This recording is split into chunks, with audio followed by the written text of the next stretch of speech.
squires to story lords. I stuttered over the start there. Did you hear that? Of course you cool. did. This is a not the first story time. lord. This is not the first time this has happened. Don't worry. You were just doing like your Max Headroom impression. Yeah, that's true. And Story Lord. it's a spooky episode, right? It's Halloween, Oh, so yeah, like I was spooping my pants. So Spoopy. So spooked. welcome to the podcast, which is the podcast with how many stories? 3 stories, 2 prompts, infinite laughter. I'm not ready Rich, for would this you like at to all. start over? No. I know I do that joke every time. I'm sorry, everybody. We don't edit. We don't. Well, yeah. What? I'll have you know. You put the last episode, I put all of those I know. I heard. drum hits in.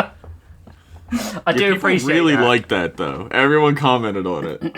I was like, I hope I didn't miss any. I might have missed one because I think you did another one later, and I was like, I'm not looking for that. No, don't worry about it. I think even by then I'd started doing the badumtisses myself. So. No, I cut those out. Oh. You were really, like, heavily editing this one. Did you take out when Rich said the word he wasn't supposed to say? Oh yeah, the really, really bad one. Yeah, that said yeah. that yeah.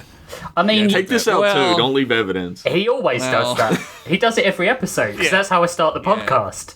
I have an algorithm that just finds it for me because it's just so rampant. Anyway, this week our prompts were squirrels and stalagmites. I love Stalactites. It's not. Was it stalactites? Yeah, it was still like... Wow, someone's gonna have to rewrite their story. I put both in because I wasn't sure whether or not which one it was. What are the ones that are in the middle of the cave? Mid-lagtites? I think anything that isn't from the ceiling is a stalagmite. That's That dumb. makes sense. Fucking make a new word up. Let's go. Why is it so similar? Anyway, squirrels and stalactites. Squirrels. Squirrels. It's not squirrels. It's got 2 syllables. Squirrels. Squirrels. It means nothing now. We said it too much. Yeah, did it ever mean anything? No, nothing does. As you'll be aware of when you hear these 3 stories and realise we've shoehorned them in. It doesn't Not mean me, anything. baby. Oh, okay, all right. Well, prove it. You're first up. Prove it, All bitch. Oh, okay. Well, the title of my story is Plato's Allegory of the Cave, the movie, the novelization. Whoa, that's the only way I read novels, is the novelization of the movie. High, mid, and low brow, all in one title. Absolutely. Yeah, Stalagbrow and Stamagbrow. This field trip fucking blows! Little Marcia Tomlinson yelled out as she hopped off the bus, her Hello Kitty light-up sandals flashing as she hit the ground running. And she was right. This field trip did, in fact, fucking blow. The Albright School for the Objectively Dim had been taking the same field trip to Carlsbad Caverns for the last 40 years, and it was a pretty big hit every single time. But this time, budget cuts and record low levels of IQ amongst the administration, which was saying something, trust me, had ended with 2 teachers and 45 students standing outside of a literal hole in the wall in the middle of nowhere with a termite-eaten wooden plaque dangling from one chain next to it, which read, Carl's Good Caverns. That's what I was going to say. Can't we go to Carl's Good Caverns? Twice as Glory good. Twice as good, not guaranteed, no refunds. None of which was written in smaller text. That's the official name of the place. Now, Marcia, let's watch our language. We don't use words like that, Mrs. Bennings said with a distant smile and a twitch in her eye that said she did use words like that, often, and specifically about Marcia. Yeah, get fucked, Mrs. Benning. But if she could keep it together until she got home, there were several bottles of Bartles and James and a vibrator nicknamed Night on Bald Mountain waiting for her.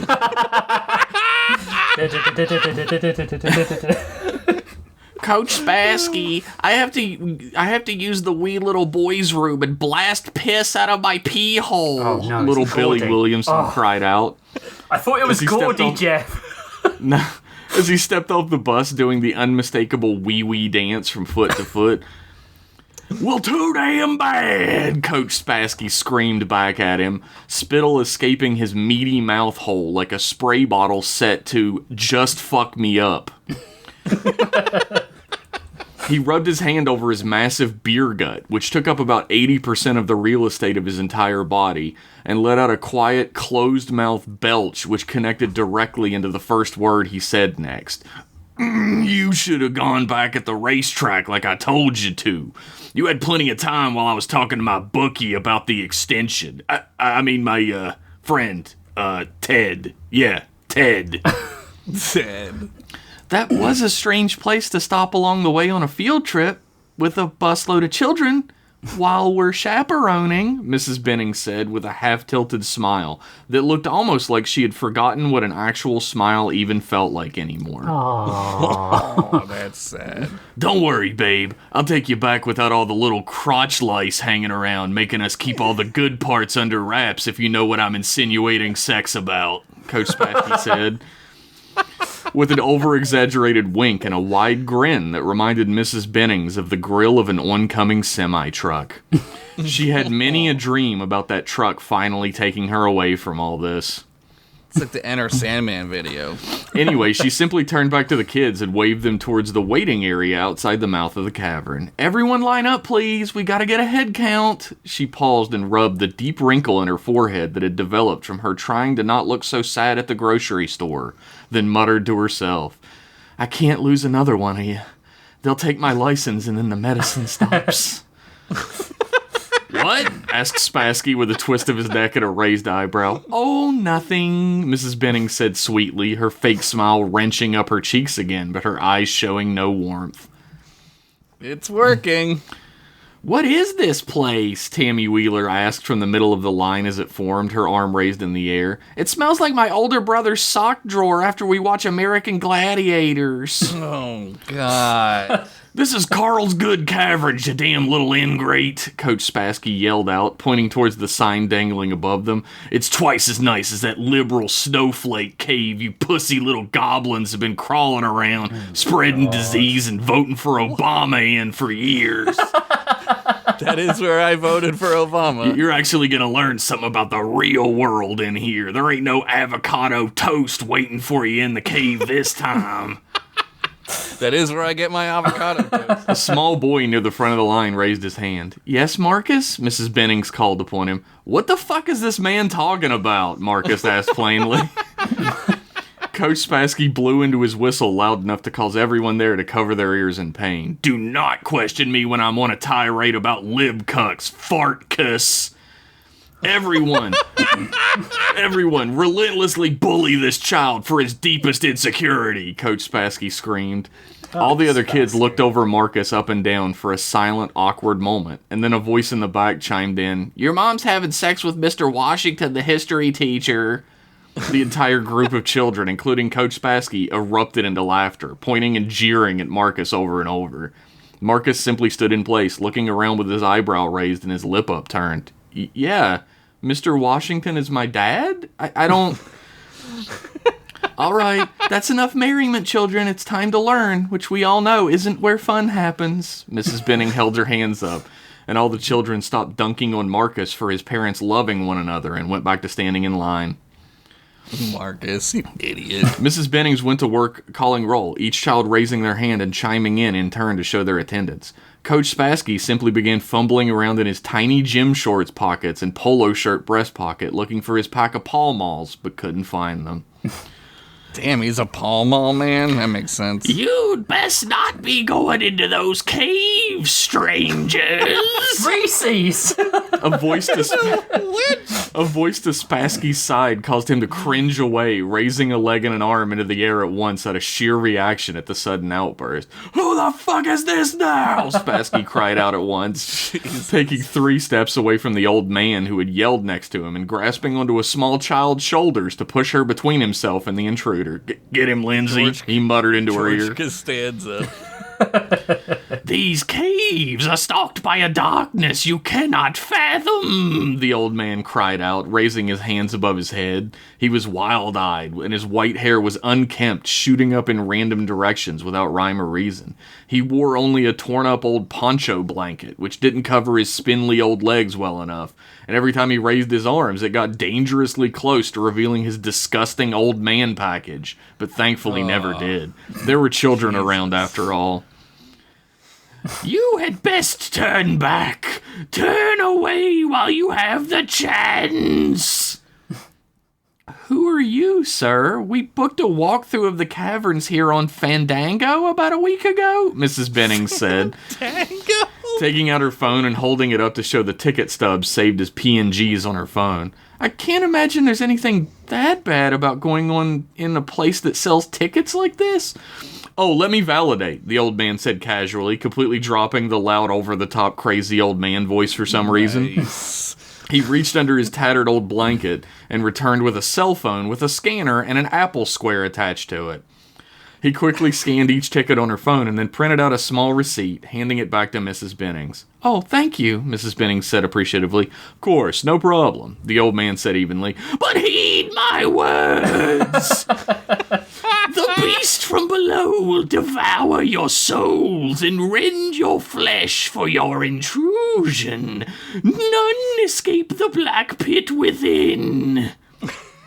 Do you validate parking? Coach Spassky asked, ignoring the screaming warning. I'm afraid not, the old man said plainly once more. Anyway, enjoy your trip through the caves, stay safe, try to avoid the beast from below, and feel free to leave us a review on Yelp if you enjoyed. The old man bowed politely and then shuffled away down the trail back towards the tree line, yelling, "Beware! Beware!" before simply disappearing amongst the foliage completely. I fucking love this guy. I kind of don't want to go in the caves now, Billy Williamson said flatly from the line. Well, until I get reimbursed for paying for this trip out of my own money because our administration are leeches on the face of the education system, you're going to go inside the caves and have a fun educational trip, Mr. Williamson. Is that clear? Mrs. Bennings returned with a bitter edge, then flattened out her rocket ship patterned skirt and smiled another shaky wooden smile. I mean, let's all smile and have fun together, kids, right? The kids all exchanged quiet, uncomfortable glances. Get in the fucking cave! Coach Spassky screamed out, causing the whole lot of kids to charge running into the entrance at once. Once inside the cave, the field trip group found an old cardboard box marked "Take This," spelled incorrectly, full to the brim with flashlights of every make, shape, and color you can imagine, as long as you could only imagine the shittiest, cheapest, most worthless plastic ones available on the market around 25 years ago.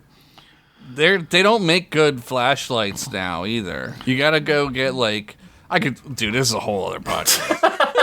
I was like, how long is this gonna go? Right? Yeah. Like, This is a whole other. alongside that was a bin labeled "Plastic Booties, Please Wear Over Shoes," spelled correctly for some reason, but the bin was empty besides what looked like what could have originally been some kind of possum when it was alive. Try wearing that on your foot. The group just took the flashlights. Never again. Now, the website said that we can't point our flashlight at the ceilings, children, because it will disturb the bats, Mrs. Bennings explained methodically. Oh, good. There's Every bats. kid is going to put their torch against the ceiling. So please make certain never to point your flashlights up. A small girl at the front of the group raised her hand. Yes, Anjali? Mrs. Bennings called upon her. Isn't that kind of a convenient plot device for a horror story? Anjali Kumar asked. Also, every other kid on the field trip is already pointing their flashlights at the ceiling. They were, in fact, doing that behind her. It looked like the beginning of a 20th Century Fox movie times 4. Shut them down, numbnuts! Coach Spassky called out, causing all the kids to turn their flashlights back towards the ground at once. I catch one of you little turd stuffers pointing the light topside from here on out, I'm gonna uppercut your little heads off like Rock'em Sock'em Sub-Zero. You got it?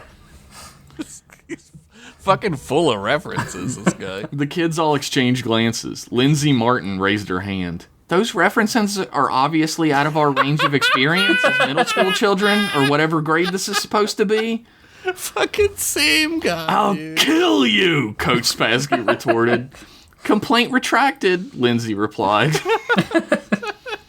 The group then began to walk the poorly marked trail through the center of the cave, funneled much more by the tight enclosed shape of the walls on either side of them than the haphazard trail of half their bungee cords and high-vis orange and yellow tied to wooden posts that looked suspiciously like white picket fence boards yanked up out of someone's front yard and then replanted into the dirt here.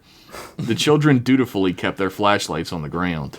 You see how I handle these kids? Coach Spassky smirked around his words as he tried his best to suck in his beach ball-sized beer gut while walking next to Mrs. Bennings. I'm pretty much a natural disciplinarian. I could show you sometime if you understand that I'm insinuating rough sex sometimes with you. He paused. And my penis. How is this man single? Oh, that's what he meant. I would genuinely rather deep-throat a shotgun, Mrs. Bennings said flatly. Honestly, I'd rather do that than most things. Mrs. Benning I love her. You seem like a fascinating and vivacious woman, Spassky continued, completely oblivious to Benning's extremely loud cry for help. Why don't you let me take you to the racetrack? Aren't you married? Mrs. Bennings asks. Well, don't worry your pretty little head about that, Spassky retorted. My wife Edie loves to watch. Or she will when I convince her she does anyway. I've been working on this new marriage counseling technique called gaslighting. You see, I've been dimming the lights in our place and... Coach Spassky, something keeps dripping on me and it's gross. Melvin Nerdlinger wheezed from the front of the group. All the other kids groaned out in frustration at his very existence. He dared to like reading and video games, and that made him less worthy of love as a human being. That's true. True. It's just water, you little cum stain, Coach Spassky called back. It drips from the stalactites over our head down into the floor to erode the stone away and create further depth in the cave system. Read a fucking book. Soluble minerals, bitch. That was actually correct. Melvin muttered under his breath, bewildered. Marcus Washington raised his hand. What's the difference between a stalactite and a stalagmite? Oh my god. A stalactite holds tight to the ceilings, Coach Spassky replied, and I might knock your teeth down your throat if you ask me another question. He's right. That's how I remember it. I wonder if I could just keep walking into the cave forever, Mrs. Bennings muttered to herself. Oh, hey, look, a squirrel, Tina Faison yelled out, pointing down a long, narrow corridor that split off from the main walkway they were on. At the other end of it, barely illuminated by their shitty flashlights, was a scruffy, still squirrel, its eyes reflecting the light back of them as it stood motionless. That doesn't make any sense, Melvin Nerdlinger stated, pushing his Coke bottle lenses back up his weird little nose. Squirrels live in forested environments in order to scrounge for seeds and nuts. Your mom scrounges for nuts, Coach Spassky said out of the corner of his mouth. He almost instantly followed it up with, "Aw, come on, who said that funny joke? That's not right." That's fucking like Tim Robinson as hell. There's another one watching us from behind now, Chaka Khan said, but a different one. Different one? Sure enough, a squirrel was seated behind them, close enough this time that their flashlights illuminating it showcased it was gray and covered in weird lumps and divots with patches of red here and there. That shit's diseased, Marcia Tomlinson said plainly. Ah!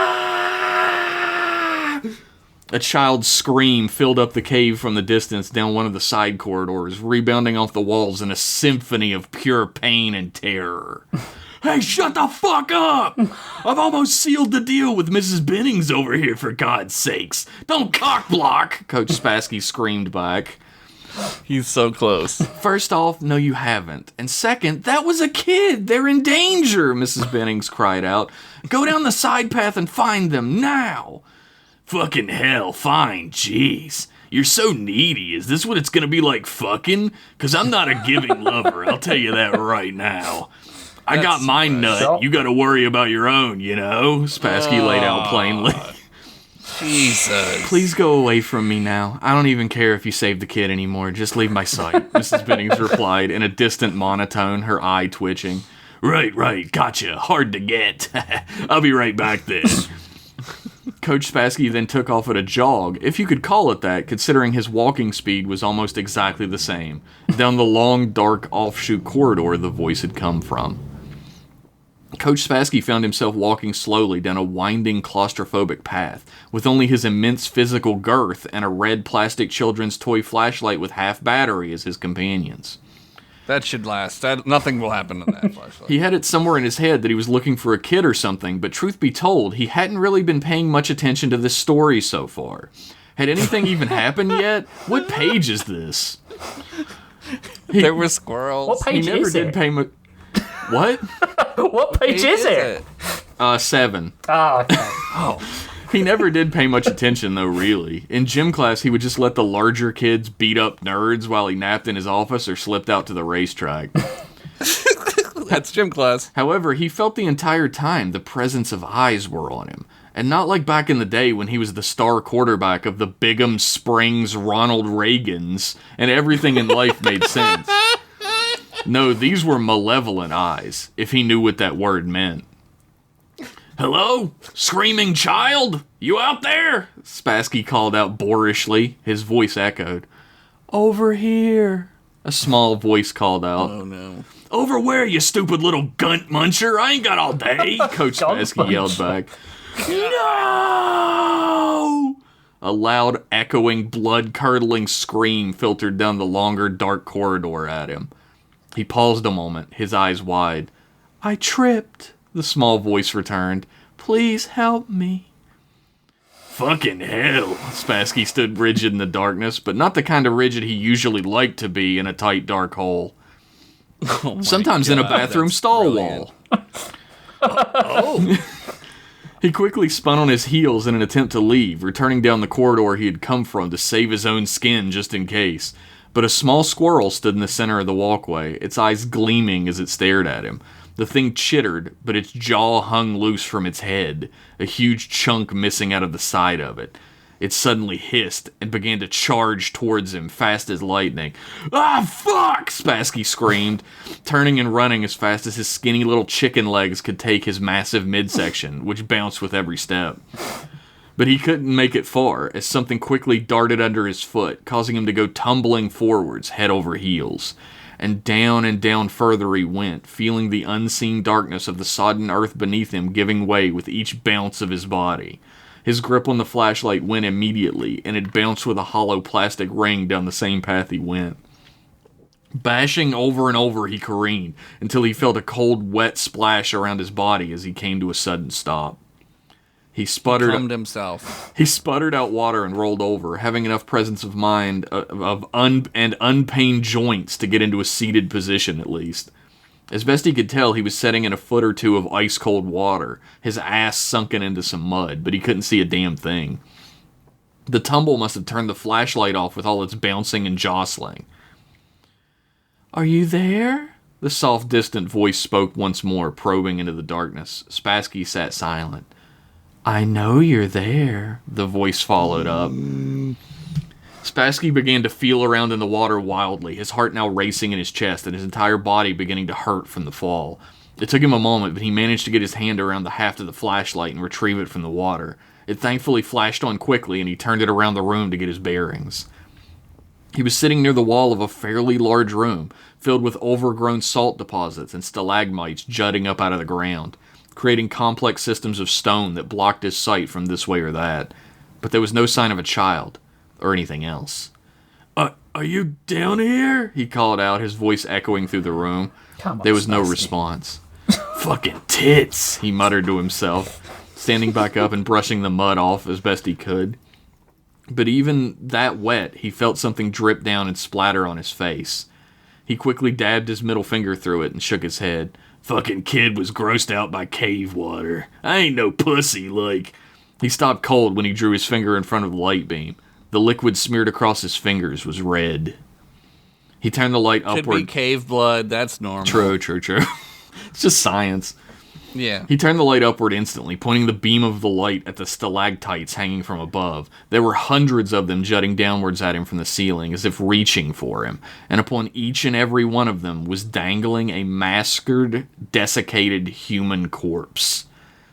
There's just cave bodies. Each stalactite pierced through the torso of each corpse, and every one of them was wide-eyed and jaw agape, no matter at what point of rotting they happened to be.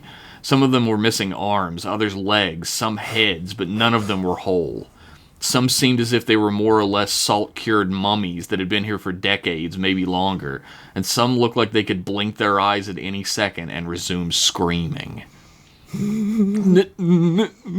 Coach Spassky managed to mumble out, his entire body shaking violently enough to displace the water around him. He backed up as far as he could go against the wet, salty wall, but he couldn't take his eyes off the horrific sight which dominated the entire view above him. "You're not allowed to point your flashlight up," the small, distant voice intoned, like a child admonishing someone for being naughty. Something was moving in the water on the other side of the stalagmites. Desperately, Spassky began to try to angle the beam of his flashlight through the stones, growths, and salt piles to see what was there, to no avail. The water being displaced was so immense that it created a wave against his legs that unsteadied him. The force knocked the flashlight out of his hands, and it clattered against a stone outcropping near him, coming to a rest against a small crevice which opened to the other side of the room. The beam illuminated a shape on the other side, casting a shadow up the wall which engulfed the entire other side of the cave in blackness. The shape moved along like a slug, pulling itself across the stone with hundreds and hundreds of long, thin human arms, reaching and grabbing against 100 points of solid stone with gnarled, broken human fingers, and wrenching itself forward with slow precision. Head shapes rolled and lulled from side to side, swinging wispy shadows of hair threads here and there, while long, thin human legs attempted to gain footing and drag its central undulating mass forward. Spassky screamed and screamed and screamed, and the sound only drove the massive shadowy shape on the wall to turn in his direction, stop in place, and let out a sound so low and guttural from the depths of 100 throats that it threatened to shake the walls apart. Its sight is based on vision. Stop screaming. Then the flashlight died. See? 42, 43, 44, 45. Well, that's all of you, Mrs. Benning said blandly as she counted each child that got back on the bus and walked past her to their seats again. I guess that scream must have been an unaffiliated child, and thus not my responsibility. Feels good. What about Coach Spassky? Asked Melvin Nerdlinger, causing every other kid on the bus to go, ugh, and then throw pencils and paper balls and rocks they had in their pockets just for this occasion at him. Well, I personally hope he got eaten by whatever Bagul that nice insane man said was lurking in there when we showed up, Mrs. Benning said flatly. But if he didn't, I'm sure he can hitchhike back home. At least that way he'll stop asking me if he can, and I quote, take a nap on my dirty pillows, and by that I mean sex somehow. I really don't think you should be telling us this stuff, Anjali Kumar asked genuinely. Probably not. Anyway, sit down and be quiet for a little bit, please, dear God. I'll get you back to the school where it becomes your parents' problem. Mrs. Benning sat down in the driver's seat of the bus, started up, and pulled back out towards the path down towards the highway, her eyes dead the entire while. As the bus pulled away, dozens upon dozens of gray, desiccated squirrels sat around the entrance to the Carlsgood Cavern, staring with their reflective little empty eyes as the bus disappeared over the hills in the distance. The distant echoing scream from within the cave entrance behind them, not even inciting a reaction. I'm every woman, Chaka Khan said. The end.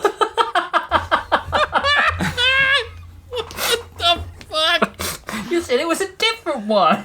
It is a different one. Maybe she was just referencing the song. Yeah, I don't know. Canonically, it's a different Chaka Khan. Okay. That was I great. don't want to follow that. Tough. That was great. Thank you. Tough. Tough. He said. Wow. Got a real Coach Spassky over here. Jesus. Do your fucking story, Henderson.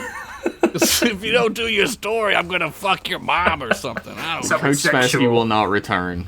Good. worry. Oh, that's all right. Yep. He got That thing reminded me of the witch thing from Legend. Remember? Oh, She's yeah. all like, you're delicious. And that freaked me the fuck out when I was a kid. Well, now you can be freaked the fuck out by the Carl's Good Caverns. They're even better. Twice as good. I mean, I might go. Just don't follow any voices. Sure. I never do. the Carl's Very Good Caverns is that hole in the side of the hole in They the don't side even of have the a toilet monster. stall. That's at the Denny's. Yeah, they don't even have a monster. That's how good it is. Yeah. You got to bring your own monster. BYOM.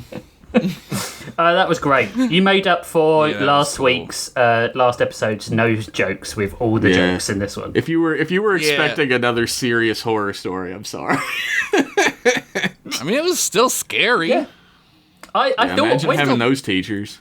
when you were reading, I was like, "Oh, it's weird. He's put a cave and a monster in his story as well." And I was like, it's because one of the prompts was stalactites." Yeah, no doubt. Where else are you gonna get Only exist in stalactites? caves. Yeah. What is this? Some kind of magical outdoor stalactite? Are we to believe? Are we to believe there's some sort of magical outdoor stalactite? It's just floating in the fucking sky above your head. Stalactite of Damocles. This is a smart episode, man. We're hitting all these classical bits. Oh, fuck. This is, yep. Excellent work, dude. Thank you. Yep. Right, we're going to take a break, and then we're going to be right back for part 2.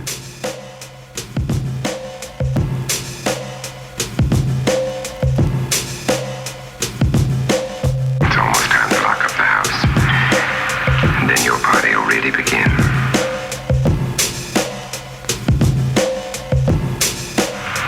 I wonder how it'll end.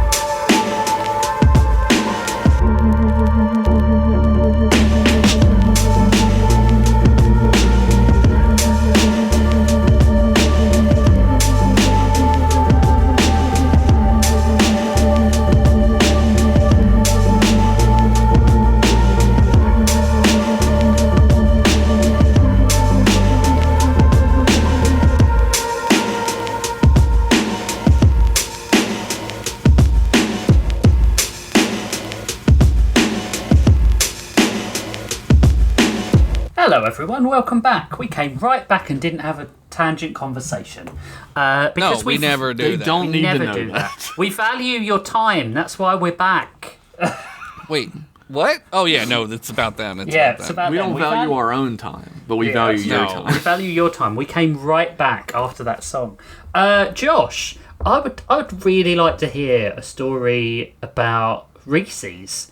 Have you got one of those ready? No. I knew you were setting yourself up for disappointment, man. I did too. Man, Okay, well then you know tell- how it goes. Do whatever bullshit you want then. I don't know. Okay, I will. Don't worry. God. That never was a question. Yeah, what are you even telling him that for? Like, Now maybe I won't, because fuck you. A little bit of rich in my life. Yep. My story this week is called Spadrunking. nice. Oh, sing it again, little Debbie. I know you know it, Gunk said as he twirled a fist-sized mug around. It sloshed out a brown liquid, barely hitting Demi like raindrops. Delicious alcoholic rain that makes all of your problems go away. And the phone calls, too. Oh, man. Oh, no. Wait. Where did you even get a mead from? And a mug? Demi looked up at Gunk, who was drunker than a skunk. A skagunk, if you will. This is a good story. A plus.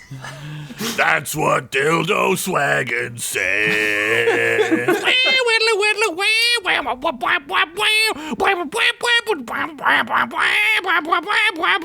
Moby After Dick, he- baby.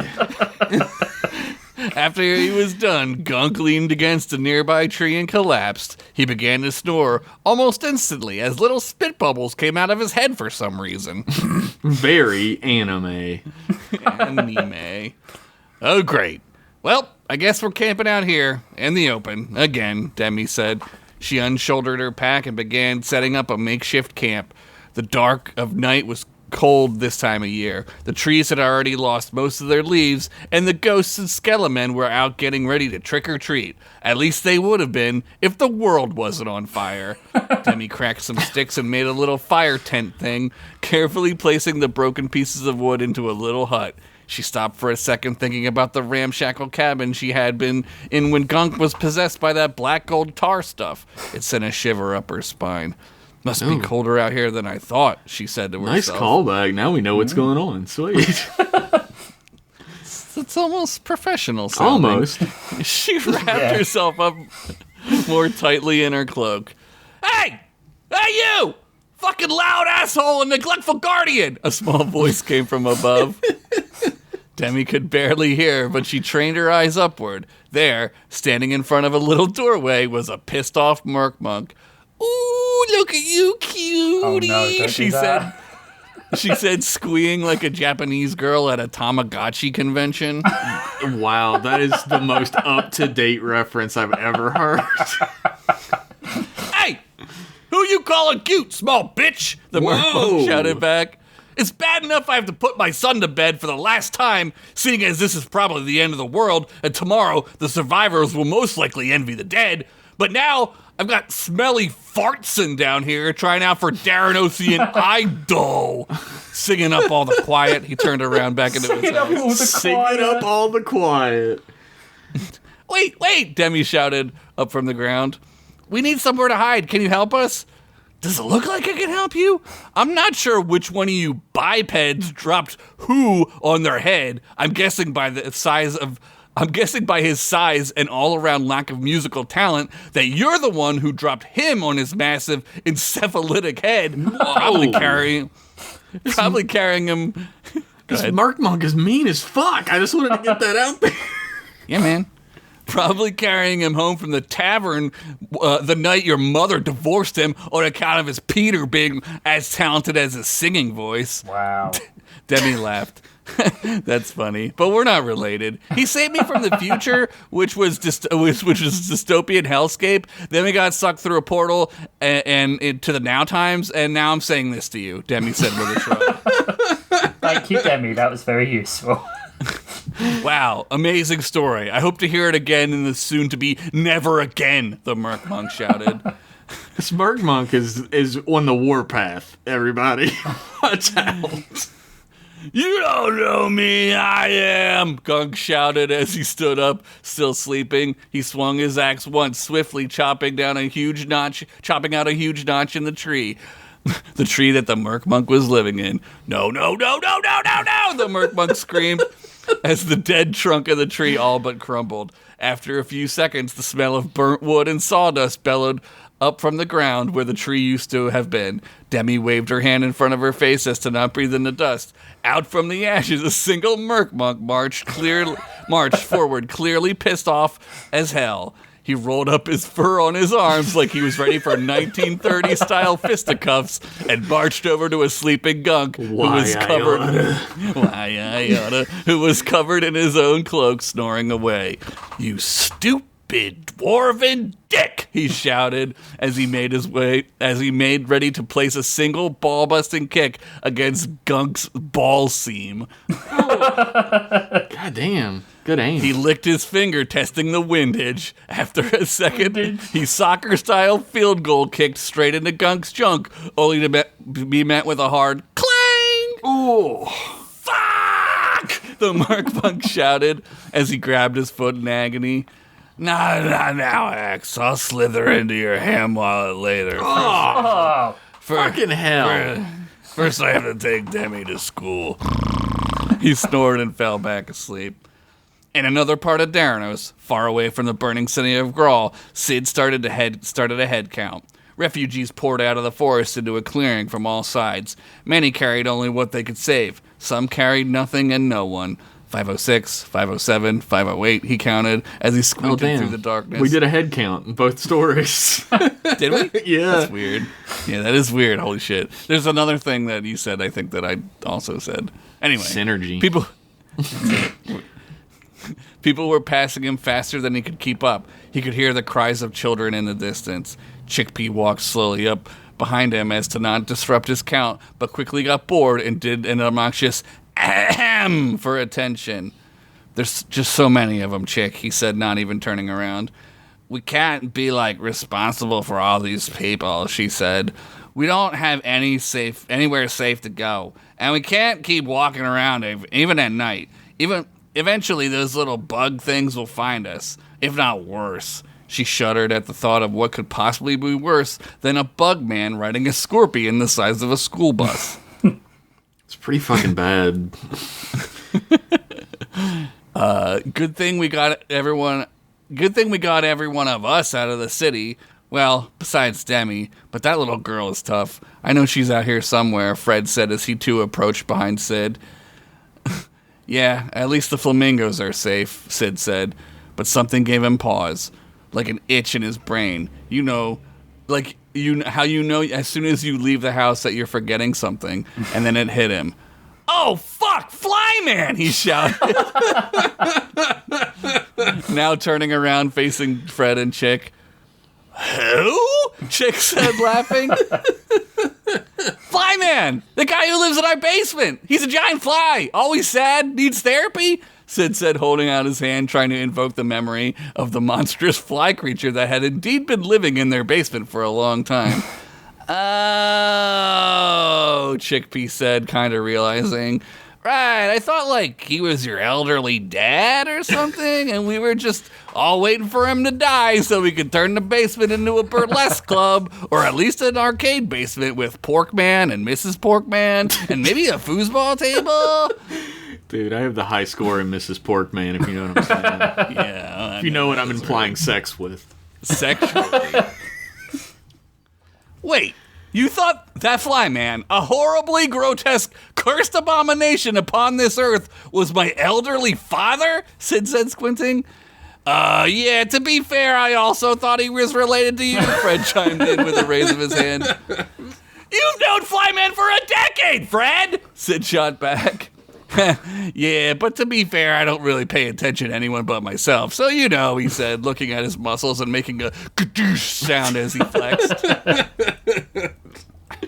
Mew, mew, mew, mew, mew, mew, mew, mew, Buffcat chimed in, who was also now joining in. You thought he was my mother-in-law? Sid shouted, even more exasperated. You thought that I was married and that somehow that was my mother-in-law? You thought I was Fred and Agla's mom, is what you're telling me right now. Mew mew, Buffcat said, shrugging. Oh, Flyman, Chick finally said, only now realizing who they were talking about. Meanwhile, in a burnt-out basement back in the city of Grawl, Flyman sat alone. Smoke and ash fell from the somehow still standing ceiling of what used to be the floor of Flamingo's HQ. Hello, he said. And then he dropped his head down. Oh, I guess I'd leave me here too. Yeah. The most beloved character in Darren, everybody. So you're from the future, huh? The murkmonk said, walking upright beside Demi. Gunk was trailing behind, nursing a 10-alarm hangover. Yep, she said almost proudly. What's that like? The murkmonk asked, trying to fill a void of silence and relate to a teenage girl as much as a talking rodent could relate to a teenage girl. What happened to his son? That's a good question. It's a really good question. I guess we'll find out. Or not. I don't know. Who knows? It was pretty shitty, honestly. But we did have plenty of sand. Oh, and we had to mine gold a lot. So that was also pretty shitty, she said with a laugh. Why are you talking to that thing? Gunk said, stumbling forward, trying not to vomit. What? This guy? You can't understand him? Demi said, looking back. Don't worry, little Demi, the murkmonk said. Some lesser intellects have trouble with the nuances of murky. Murky. That's the language. What did that little idiot say? Gunk said angrily. Did he say something about dwarves? Something racist? Not all of us are racist to dwarves, you walking dunk tank. Some people just might find you stupid and annoying, the murkmonk continued. Walking gunk tank. To Gunk's point of view, the tiny creature was squeaking and gesticulating like an Italian on Free Pizza Day, or olive ween, or something else. That they like. I don't know. Jesus fucking Christ. Or something else that they like. I don't know. Like Parmigianica? I don't know. Oh, a BBC, Gunk said as he squinted up ahead. Finally, some luck, Demi shouted as she ran ahead. The murkmonk stood there looking confused. Wow, what the hell, he said? He said, but also ran after Demi. Demi slid to a stop in the damp forest floor like Akira style as she peered deeply into the darkest BBC she'd ever seen. Oh my God. The murkmonk soon slid behind her. Oh, thank God, a big black cave. I don't think we need that kind of heat on the show, he said, looking at the camera. Gunk finally stumbled up behind them out of breath and vomiting his liquid dinner up. If you're looking for some great BBCs of Big Black Caves, you should head to blacked.com. They have Blacked.com they has have the best so many Big Black Caves you'll ever see. I wish they would sponsor us. There are a hell of a lot of openings on that site. That's all I'm saying. I will say that most of them are not black. The openings? No, no. If you go further inside where the light doesn't reach, then they may be black. Everything's black on the inside. Everything's black on the inside. No light. What? There's no light. Anyway, let's get back to my very serious story. Yeah, sorry, we interrupted you. Oh, Christ, man, you're a fucking mess, the murkmonk chirped at him. Mama Monk always said, nothing good ever happens in a big black cave, so you best stick to the tree or wind up on your knees, begging for your life, the murkmonk wearily said, peering into the cave's mouth.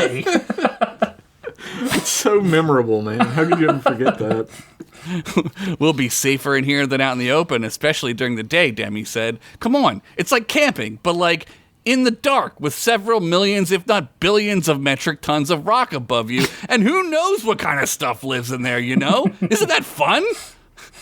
Yeah, sounds safe and fun, the murkmonk said, trying to laugh off his fear.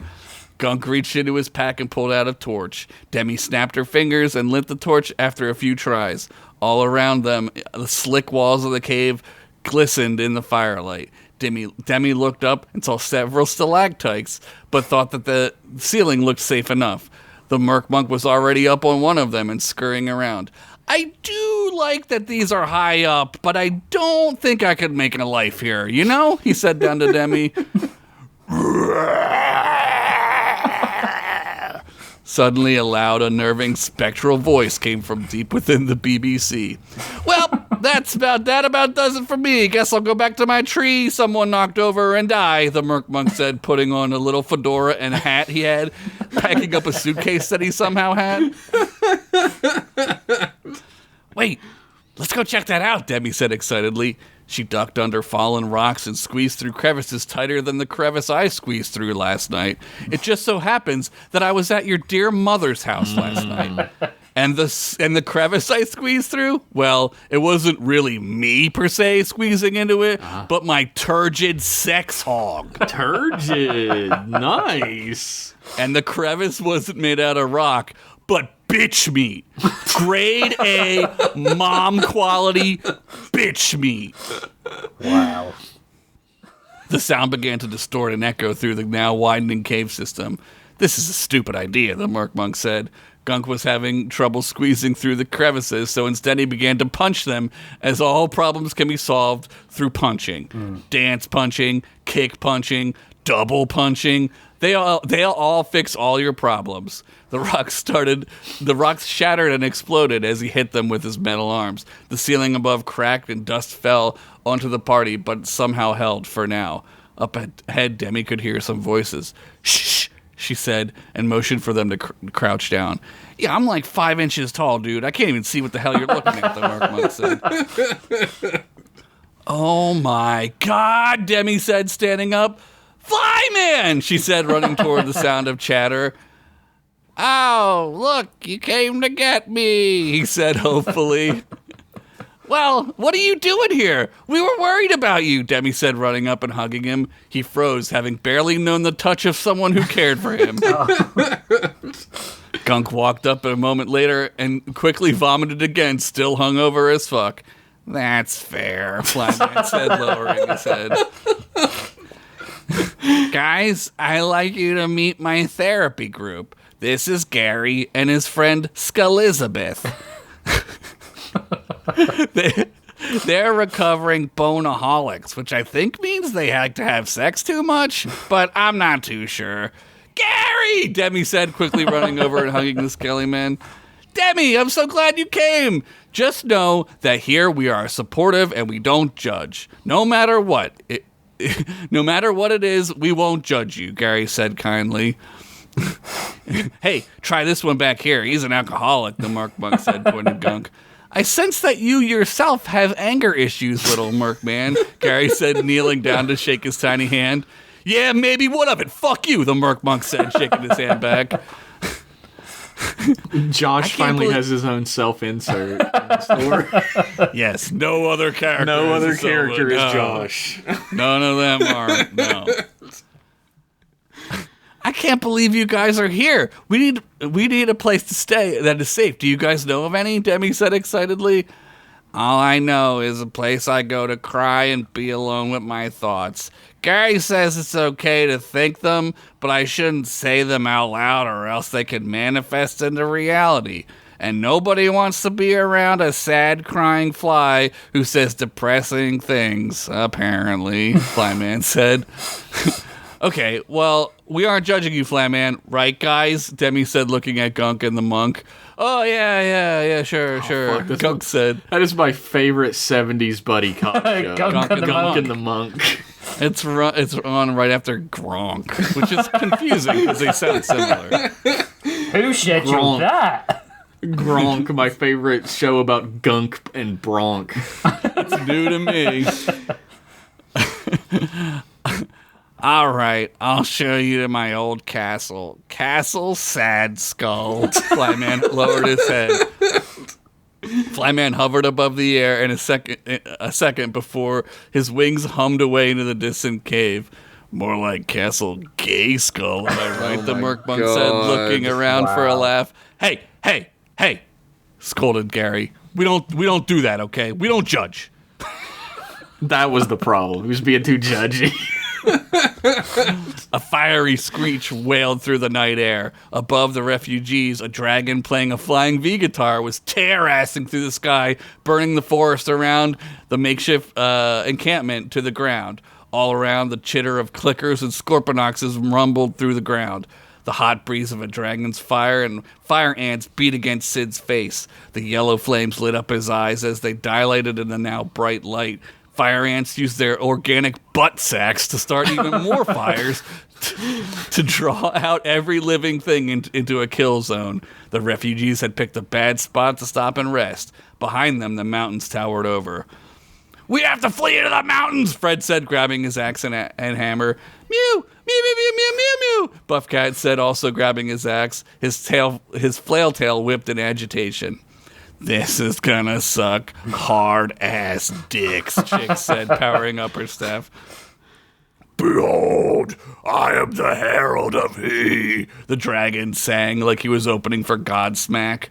And his message is blood. The dragon reared up and shot flames from his gaping maw. His flying V shot electrical power through like Zeus's dick on Viagra.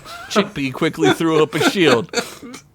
The flames hit the shield and almost knocked her on her cutie patootie. Fuck! She yelled. This does fucking suck! Around them, men and women grabbed whatever they could find. Sticks and rakes and shovels. And one rat even had a gun? What? Where the fuck did he get a gun? Where is he getting the ammo from? Have you seen how expensive it is? I mean, that's in America where, like, everyone has a gun. This rat's the only dude who has a functioning non-magical gun in the whole universe. What do bullets cost? Like 20 gold bars? Suddenly, a throne rumbled through the mountain. Behind them, Sid unsheathed socks and with a flip of his wrist. Fuck, now what, he said, turning around. The quaking earth shook people from their feet as now more and more people ran in every different direction. Then the mountain wall gave way. It crumbled faster than my self-confidence when I have to read a story on a podcast. But instead of a new menacing threat, there only stood a defiant-looking 14-year-old girl holding a flaming sword. Demi! Chickpea yelled in triumph. Anybody order a BBC? She said cockily. Wow. A barely believable evacuation. Well, I don't know. We'll workshop it. It sounded better in my head. This way, people! I see in my head Josh stooped over his computer going, a BBC, a big, no, like a butch, but no, wait. Yep. C word for exit. Maybe if I make my desk a standing desk, I'll think of it. That's what it's like. Where was I? This way, people! Sid shouted as he waved socks in the air. The katana lit up with a bright blue light as people began now to run toward the newly formed exit. Sid turned around to see thousands of clickers running toward them. Chickpea fired a lightning blast into the main group, vaporizing some of them. The others just trampled the dead as they were full throttle running murderously at them. Get on, toots, Fred said as he hoisted Chickpea onto his back. Buff Cat ran on all fours and leapt like 40 goddamn feet into the air, only to land with a twist of his tail, using both tail and axe as he bisected a row of clickers hamburger style, not hot dog style. Everyone retreat, Sid yelled as he was fending off a few bugs from a family of orcs who were running with their kids. He parried and sliced them open, burning them in the process, the cold steel severing their link to the lich. Sid passed Demi, who was emitting an unnatural bright light. Her eyes glowed white hot as she grit her teeth, trying to keep the BBC open long enough for people to get through. Sid remained outside directing more refugees into the cavern while Demi fired off pulsating waves of white-hot holy light. As it touched a clicker, it burnt their exoskeleton and sent them hissing away in pain from the brightness. You shall kiss my ass, she said, slamming the sword down to the ground. A wave of holy fire. That was a long time coming for this show, wasn't it? Yeah. I might have done that before. I don't know. A wave of holy fire shot through her essence. As it touched the innocent, it washed over them harmlessly. As it touched the wicked, it burned their shadows into dirt. You shall kiss my ass, she said again, slamming the sword down. Get in, Sid! Chick yelled from behind Demi. With a last flick of his wrist, he sheathed socks and leapt into the cave. Demi collapsed in exhaustion as the white rage in her eyes faded. She fell to her knees as rocks and boulders tumbled down upon her. But Sid was there. He grabbed her as fast as I grabbed a consenting bare ass cheek and rolled to safety. That's a little true. Not even picky, just any. No, just anyone. As long as it's consenting, folks. Yep. Don't get it twisted. That's right. How did you do that? Chick asked in awe. Did we win? Demi asked, half conscious. Yeah, kid. We live to fight another day, Fred said, kneeling down and patting her on the head. Far be it from me to kiss a gift whore in the mouth. But it won't be long until they burrow into the ground and come for us. They are ants, after all, Sid said. Fly man, he has a place. He saved us, Demi said as she passed out. Behind them, Flyman hovered low to the ground and gave a small wave with one of his arms. Flyman, you son of a bitch, Sid said, smiling. Fred ran over and picked him up and hugged him. You are the man, Flyman, he said, shaking him. To be continued. Oh, man, what a beautiful fucking reunion. I love it. They're back, Gary's back, too. They're all back. Everybody's back. A Dragon, Axel's, everyone's. It's great. Yep. Except, of course, for Reese's the Wife. which Yeah, well, that's all Rich wanted for Christmas, and I guess he's gonna have to deal with. maybe it'll be Christmas until he comes Do you know back. what? Literally, the only reason I asked is because there was no fucking way in hell he'd written a conclusion to that story last time.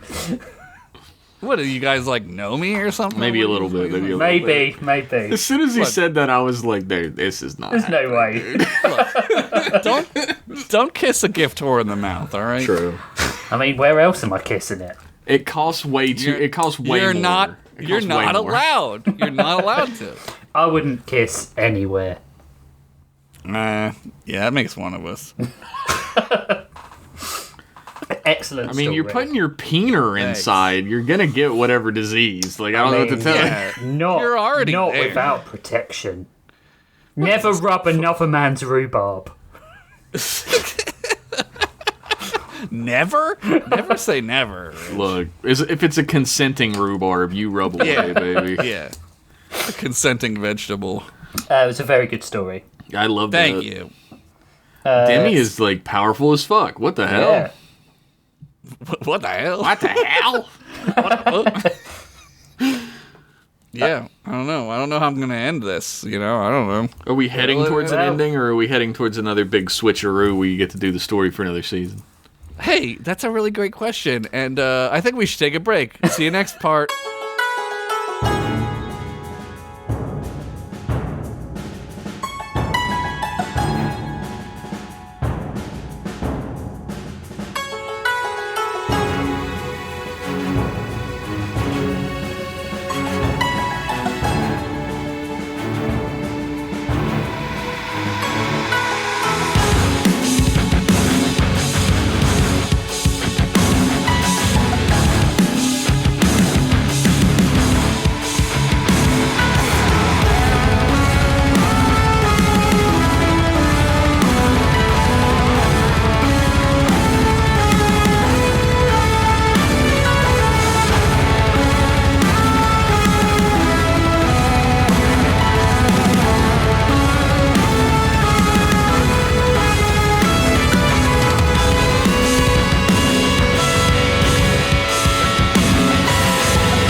And we're back for the final part of the episode, and I'm reading now.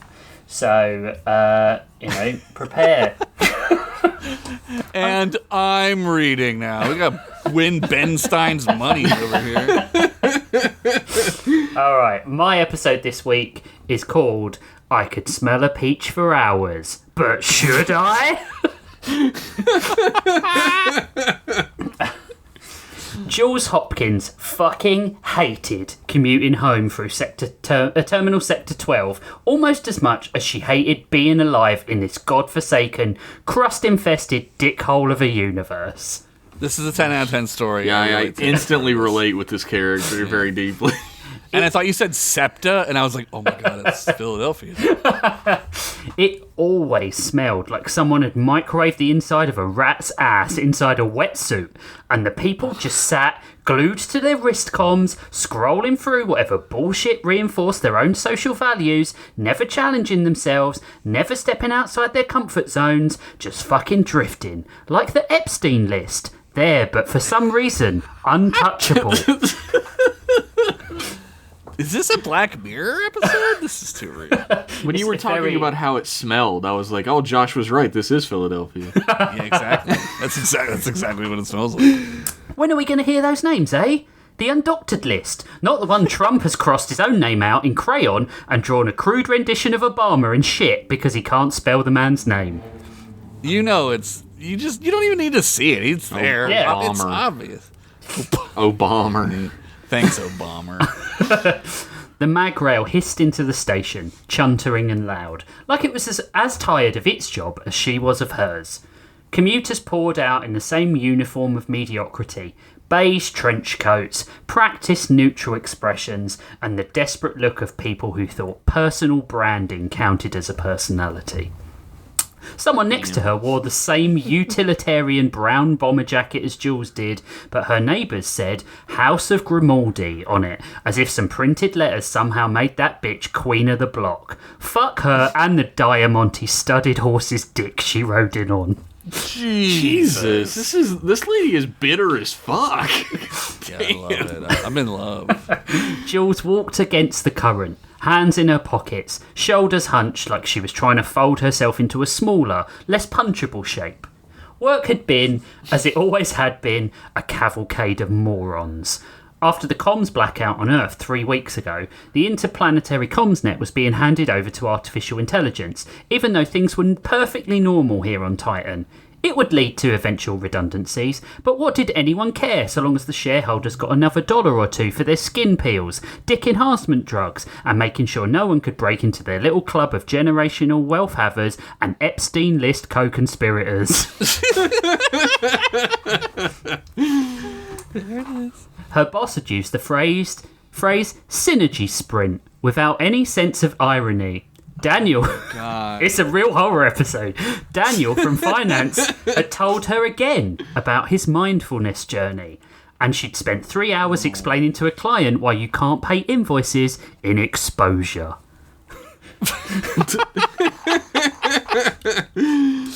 She hated them all in a warm, consistent way.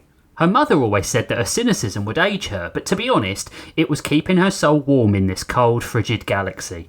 And if aging her was going to put her in a grave quicker and off this express elevator to shitting yourself in a care home while nurses take selfies with you when you're dead, then cynic her straight to hell or a Jared Leto movie on opening night, man. Yo, that guy. What the fuck? Yeah, Box know. office poison. Poison. It's like the Glenn Powell of actors. Her wristcom blinked. Mother calling. Of course, Jules thought. Horrible demons only came when she thought... Oh, sorry. Jules thought horrible demons only came when you called their name 3 times. Mm-hmm. She sighed and hit audio only. Look, Brenda, it's fucking late and I have a busy evening. You know, existential dread, taking a shit, yada yada. Oh, sweetie, don't curse. It'll make you seem less ladylike, came the chirpy, overlit voice. I think the vagina and the horrible cramps that science still hasn't solved 200 years in the future is making me all the lady I care for today, Brenda. 200 years as opposed to what? In relation to what? 200 years from now. She's very aware of the fact that she's in the story. She's like some kind of Q or something. Jules hit back through a jaw so tight she could hear Leonardo DiCaprio's fly unzipping. Oh my god. God damn. I was just wondering if you'd booked your shuttle home for Thanksgiving. And everyone's going to be here. Your cousin Freddie's bringing his new partner. She's half bionic. Fancy that. Freddie has a girlfriend. Freddie. Neurologists would whistle like a mechanic opening a hood if they saw inside his head. And he's somehow got a partner? Jules stepped around a puddle that might have once been water, but now looked like it would grant you the superpower of tetanus. Lockjaw. Good luck opening that jaw, Leonardo DiCaprio. Oh, I'll level with you, Brenda. I don't think I'm going to make it this year.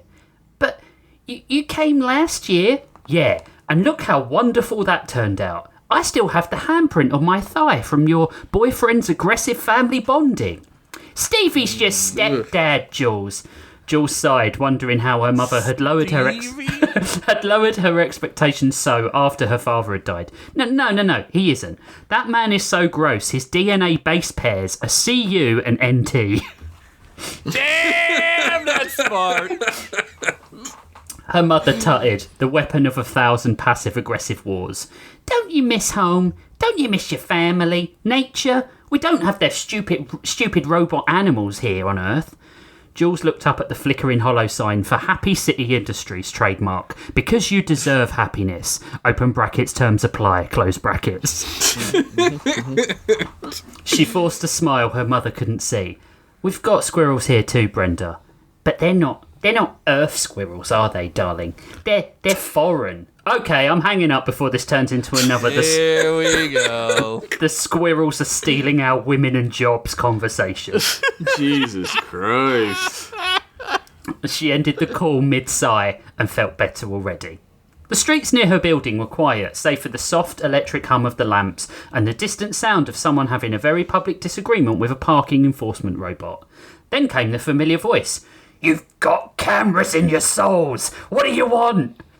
Ratso Dave, local conspiracy prophet and professional tinfoil milliner, stood on this corner. His sign tonight said, "They hear us when we sleep." He was screaming at a cluster of squirrels perched along a railing. The squirrels stared back at him with blank black eyes, unbothered, twitching their tails like gossiping old ladies. "They're not real," Dave bellowed to no one in particular. "They record our dreams, and then they probably, sell them to Netflix or something."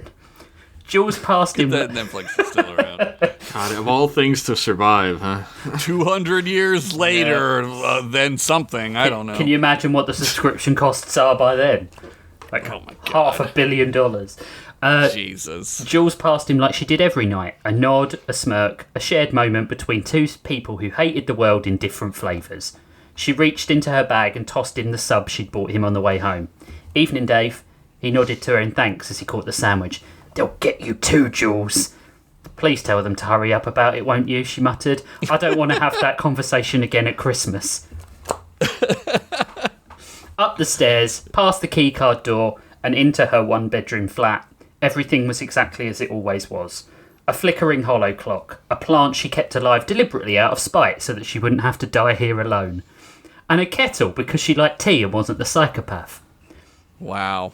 She...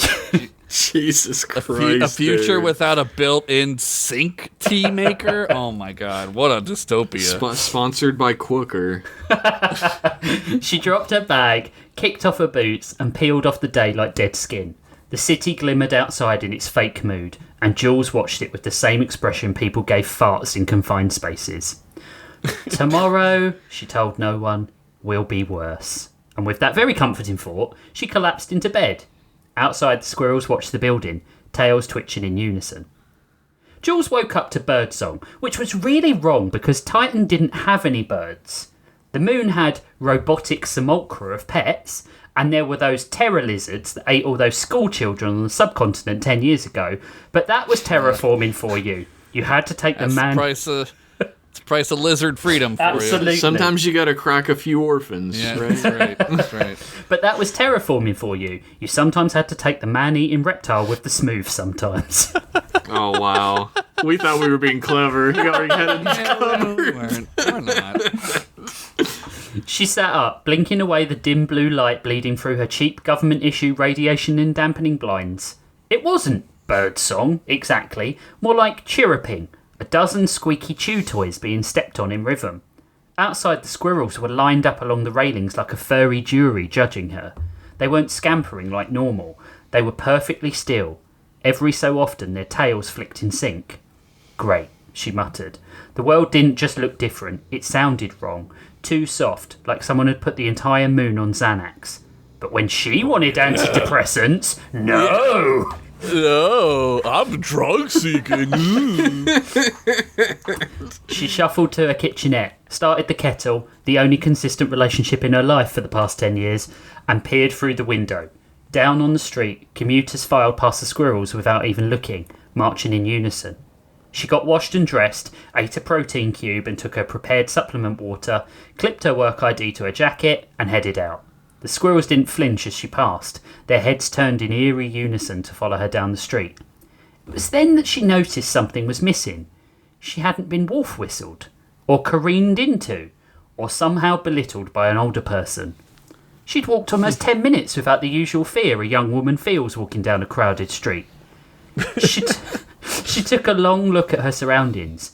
Delivery drivers shook hands with their vendors. A teenager helped an old man across the street. A peacekeeper was laughing with a dark-skinned man who was happily graffitiing a wall, his hand nowhere even near his gun. Holy fucking shit. This is the least realistic story you've ever written. This is the scariest Black Mirror I've ever heard. And everyone was smiling. That horrible default smile people wear in corporate onboarding videos.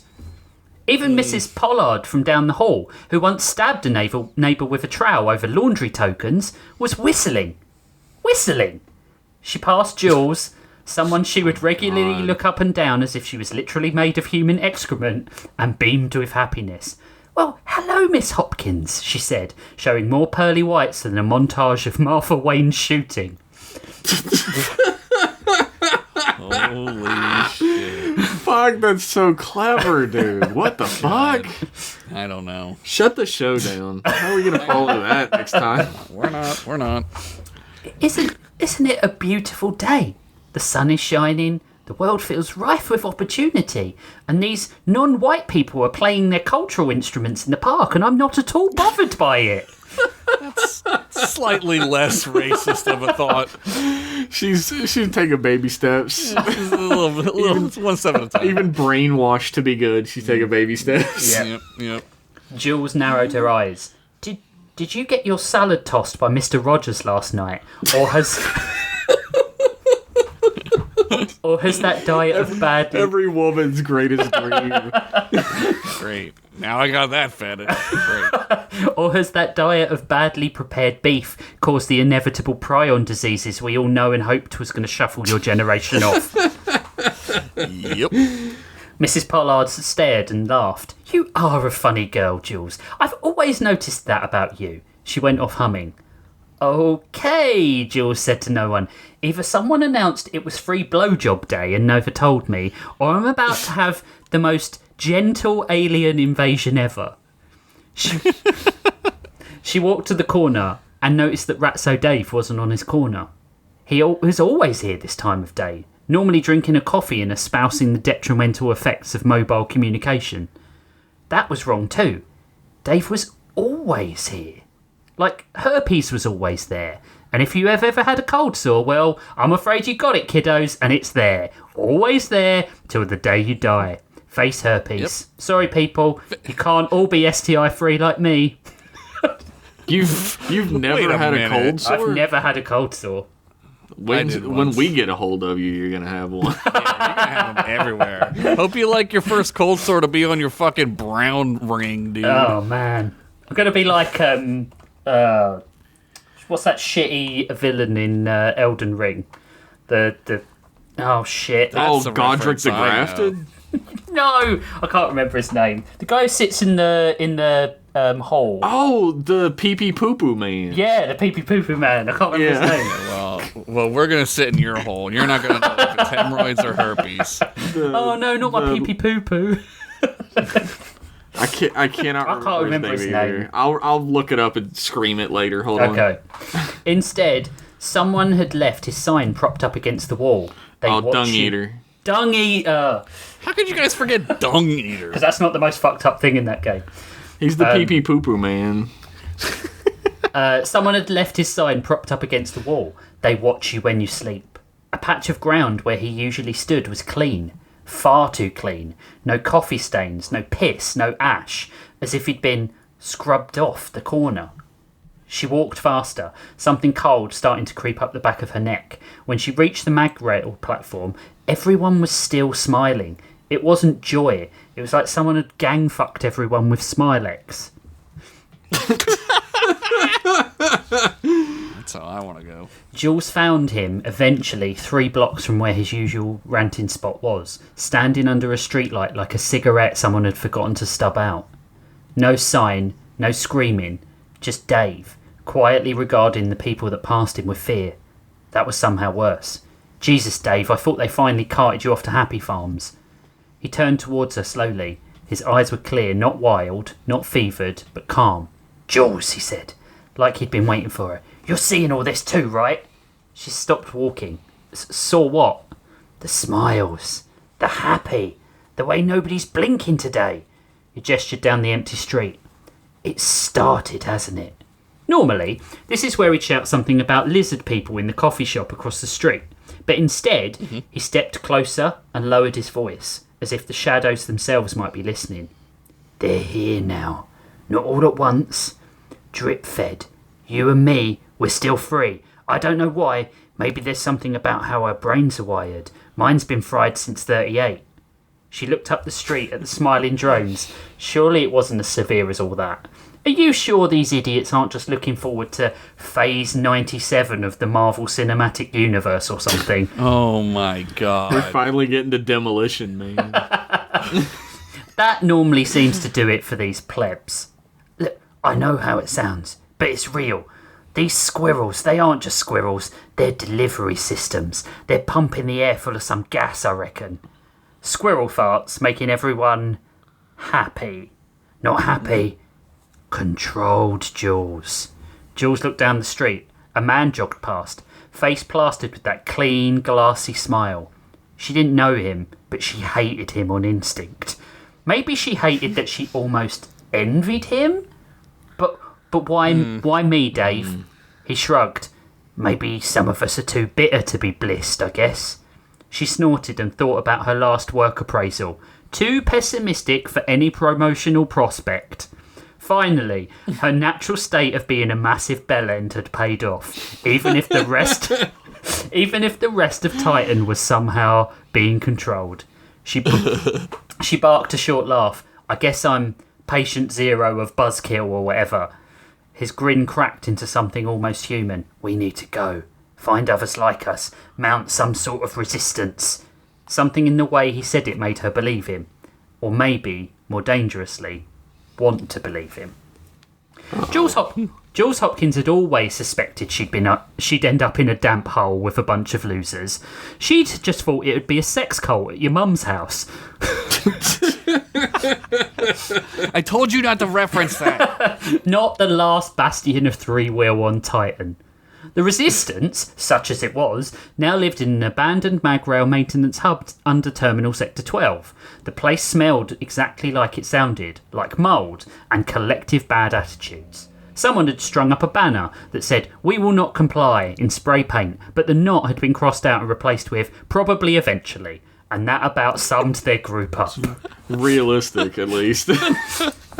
Yep. Dave paced at the front like some sort of conspiracy Moses. They're closing in. It's only a matter of time before these bliss bastards figure out why our resting faces aren't Stepford grade.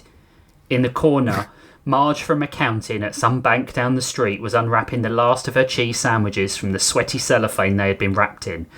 As she did, Jules saw the faint ghost of the cheese from when it had actually held any nutritional value escape. Jules didn't trust her, but that was fine. Mistrust was practically their love language down here. Maybe, said Billy, the Gen Z poster child, who'd joined them because he hated everything, including his parents, gender stereotyping, and even hatred itself, which is why Gen Zers can't get over their crippling depression or self-fulfilling prophecy. What year is this? Is he like 100? The gens have gone round again. Oh, fashion. right. Yeah. That makes sense. Yeah. And weirdly, they're the same. Yeah, they're I the don't same. see. It's like Look, fashion. it's like it's a commentary, everybody. Yeah. It's a commentary. Or maybe you're just paranoid, Dave. Dave spun. I am paranoid, Billy. Paranoia is why we're still breathing, remember? Jules sat on an upside-down crate, nursing a thermos of lukewarm coffee. Paranoia's not why we're still breathing, she muttered. It's because whatever is turning people into Disney characters doesn't work on arseholes. Exactly! Dave pointed at her like she was the drunk prophet in a saloon western. Our misery is our shielding. Wonderful, Jules said. My entire dating history was just training for the future. She checked her wrist comms. Riley hadn't come back yet. Riley was the only one in the group with actual upper body strength and the capacity to smile before the Squirrels went Skynet, which made everyone nervous. He's late, Marge said. I say we assume he's blissed and divvy up his stuff. Or, Jules said, we wait longer than the time it takes you to run out of small talk.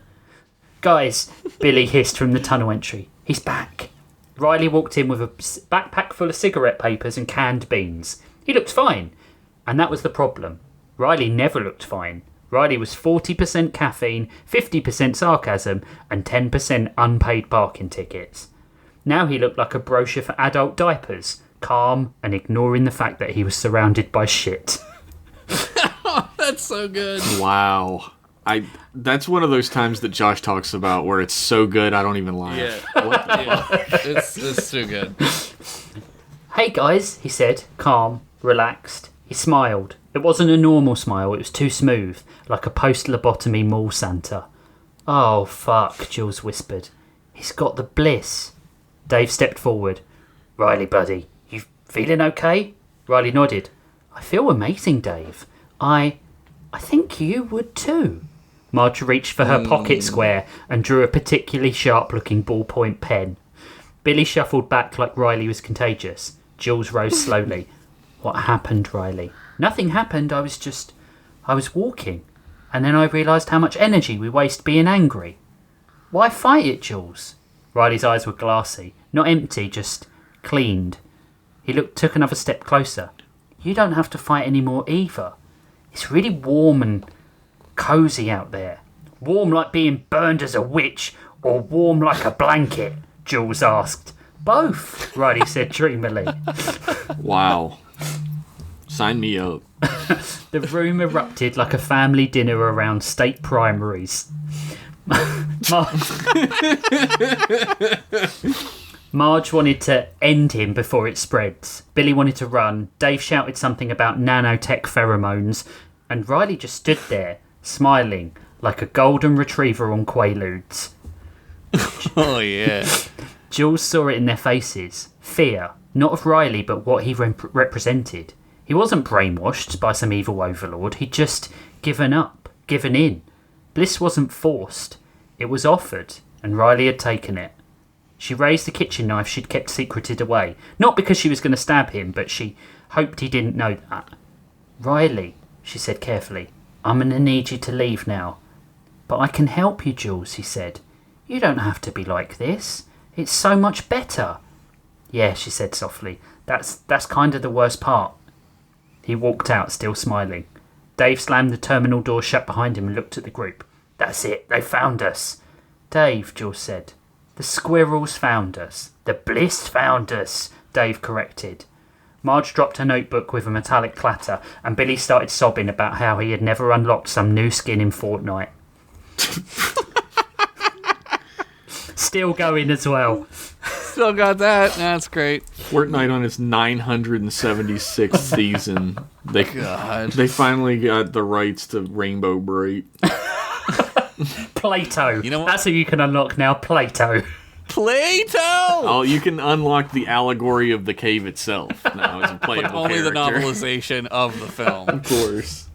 Jules took a long swig of her shit coffee and sighed. Pack up, we're moving. Where? Billy asked. She looked at Dave. Dave nodded. The caves, he said, where the signal won't reach us. The caves didn't look like salvation. To be honest, they looked like a mouth. Jules stood at the tree line, squinting at the jagged silhouette ahead, stalactites dripping from the edge of the cavern like sharpened fangs, as stalagmites rose from the ground in reply. Yeah, I used both. Yeah, I forgot what the prompt was. I didn't know you included in the story that you forgot. Nice. Mist slid between them like the cave was breathing into the cold air. She wasn't a religious person, but if there was a hell, she was pretty sure its Airbnb listing looked exactly like this. Airbnb is still around, of course. Everything is. It's all... You can't- Everything terrible. Everything- still is. yeah. You cannot purchase a home or even an apartment No. anymore. It's all Airbnb. Yeah. Yep. Nothing but landlords. Well, Billy said behind her, hugging his oversized hoodie, this looks, shit. It's damp, Marge said, wrinkling her nose. I don't do damp. Dave shouldered his pack and kept walking. The smell of you tells me otherwise, Marge. Oh. Oh. That's really gross. She's someone who doesn't let her clothes dry properly and then folds them up and puts them back in her. Oh, God, no. Those people. Must. Just So that smell they're- like fucking must. Their clothes smell like cum. Oh, Jesus. Jesus. The group I mean, mine do, but for different reasons. Because he watched American Gladiators. Yeah, sorry. The group trailed after him like miserable ducklings. Julie brought up the rear, one hand in her jacket pocket, fingers curled around the blade of the handle of her knife. Not because it'd be useful against whatever was out here, but because it made her feel like she hadn't completely lost her mind. Inside, the air was cold and wet, and every sound echoed in slow motion. The shuffle of boots, the drip of water, someone's nervous breathing. It didn't smell like a cave either. Caves smelled like earth and mould. This smelled like rot and gas.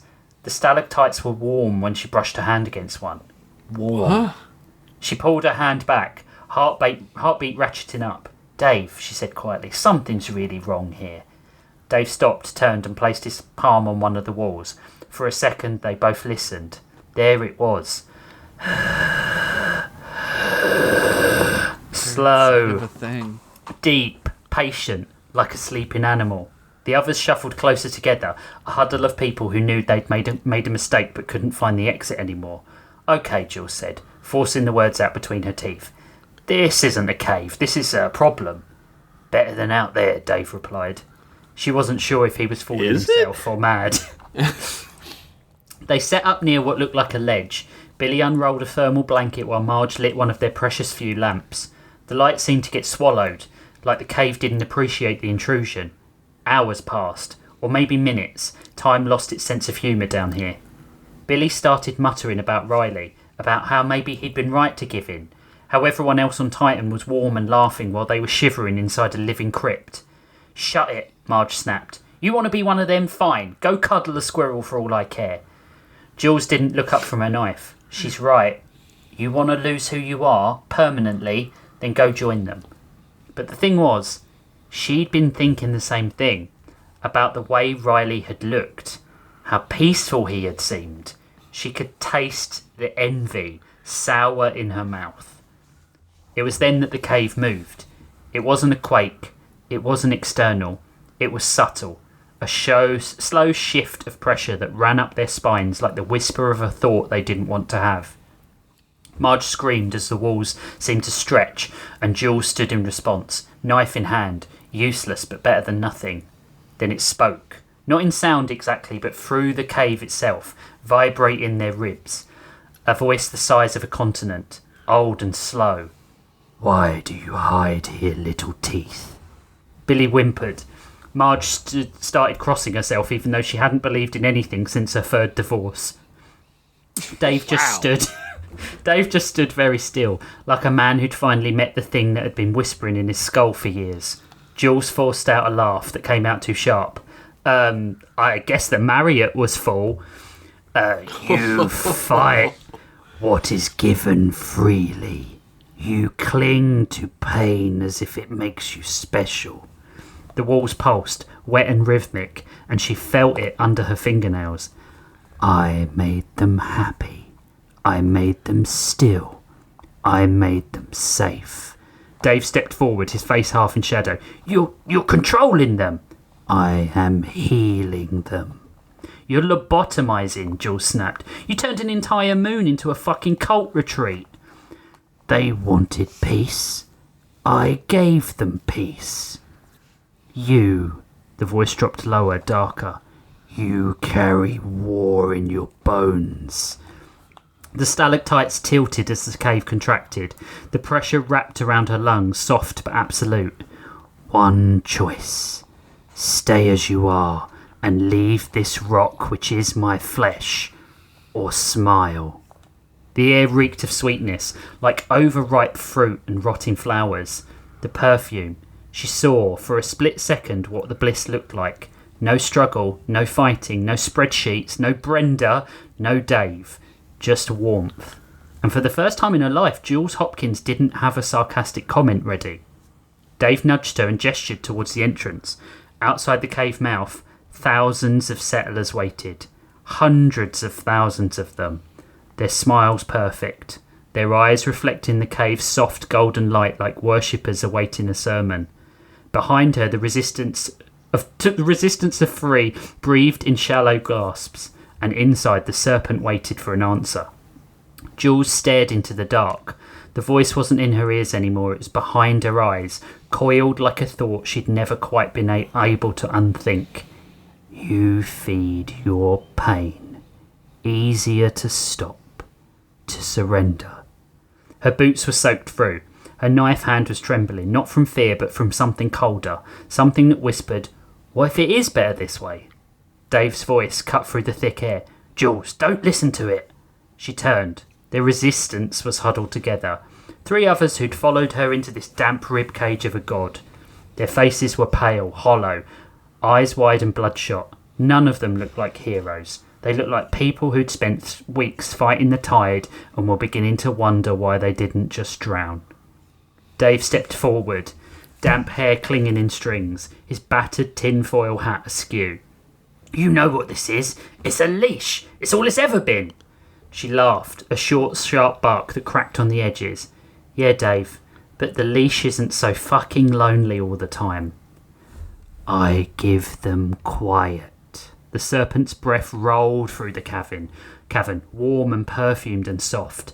Outside, the settlers' smiles didn't falter, not even when the wind blew freezing rain across their faces.